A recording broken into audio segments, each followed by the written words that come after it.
home bosses. Today's video is really all about you. I just want to thank you so much for subscribing, for listening to this channel. And I said in a previous video that when we reach 1,000 subscribers, I would have a little gift for you. And we have now reached 1,000 subscribers. I can't believe it in such a short space of time. It's absolutely amazing. And I'm so grateful to every single one of you. So a big thank you from me to you. And I promised I would give you a little gift when we reach 1,000 subscribers. I gave you a choice between a list of keywords or a list of niches. And the majority of you, I think everybody, really asked me for a list of niches. So that's a really good decision because the list of niches has got keywords in it. So the way I've done it is that I've given you the niches, but also they are the actual keywords that you can use in your title or your subtitle or in the 7 back-end keywords. So, for example, I haven't just given you a travel niche. What I've done is I've put down travel bucket list journal. So that's already keywords anyway, but you also know that's the niche. So have a look at the list. You can download it, leaving the link below the video. You can have a little read and see what you think. Also, what you can do is take one of the niches that is in the list and expand it a little bit. Look at the sub-niches. Look what else you could maybe create from that. And what I've also done is I listed the competition numbers and the estimated monthly searches. What I also have to say is that I compiled this list using Publisher Rocket. Now, I will have to say something about all these keyword tools. Keyword tools are not always accurate because I noticed that when I use Publisher Rocket, the numbers I'm getting are very different to the numbers I'm getting when I do my research directly on Amazon. They're different when I use Keywords Everywhere. They're also different when I use Helium 10, and every single Amazon keyword tool comes up with different figures.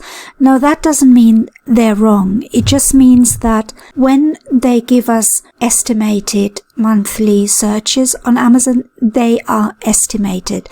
It's not a figure that Amazon gives us because Amazon keeps this very secret. And really all these things are estimated on Google searches rather than Amazon. But with Publisher Rocket, I think they've got an algorithm where they can come quite close to it.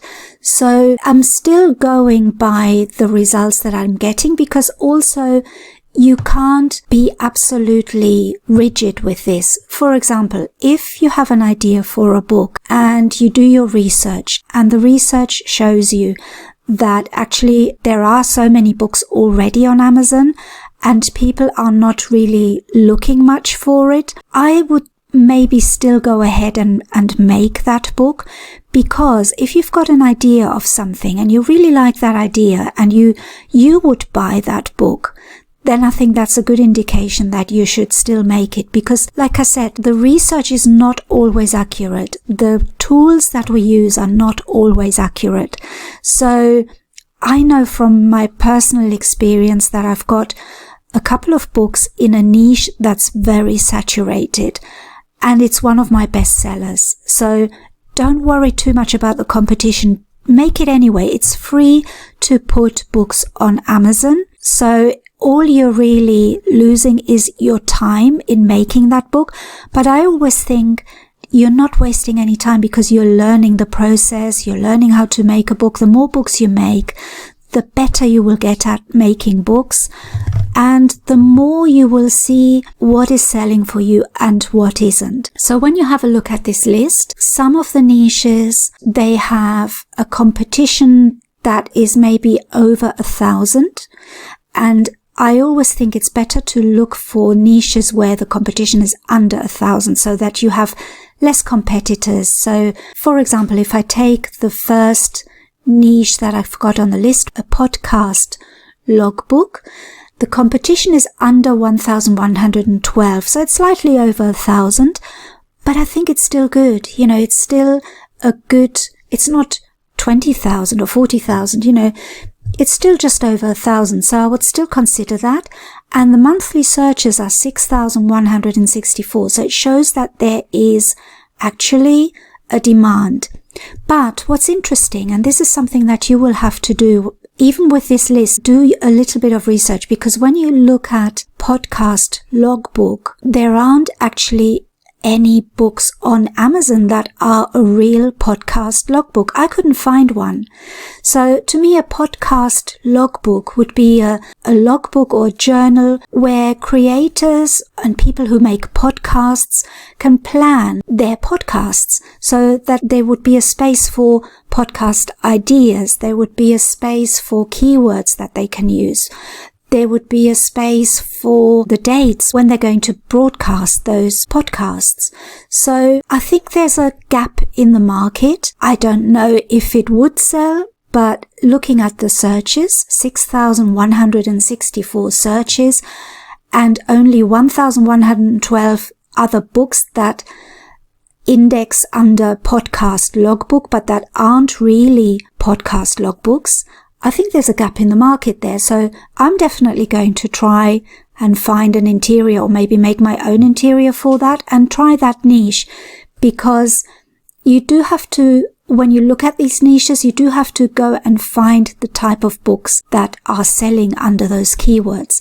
And sometimes you find that there aren't really any appropriate books for that keyword. So people have typed in that keyword, they're ranking for it, but the books are not really reflecting that keyword. So that's an interesting one that I found. But have a look at the list and see what you can find that resonates with you, that you can identify with.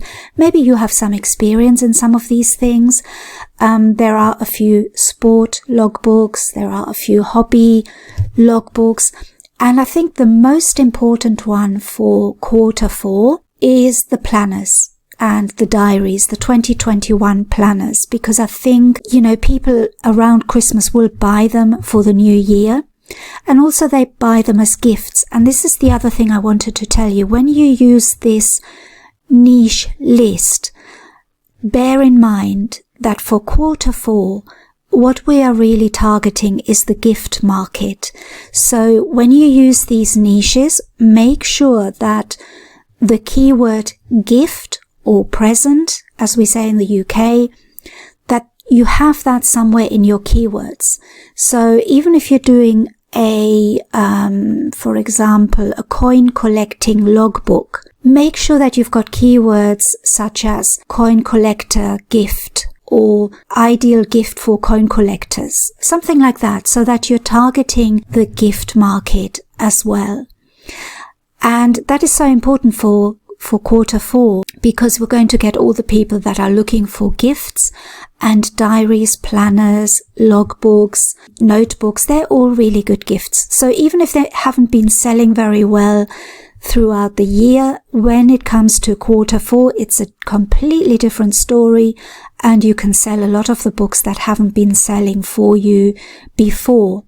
And then they can get ranked better, and then next year they will sell better for you. So Q4 is a really important time, because it gives your books a boost for next year, as well as obviously selling well in November and December because of Christmas.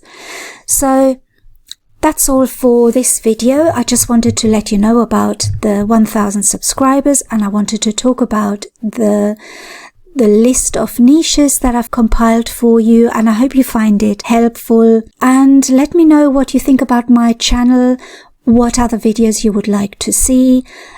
If there's anything you want to criticize, please let me know. I welcome criticism because it helps me improve the channel and improve my videos. So thank you again so much for being my subscribers and for being my lovely audience. I really appreciate all of you, and I'll see you in my next video. Thank you. Bye-bye.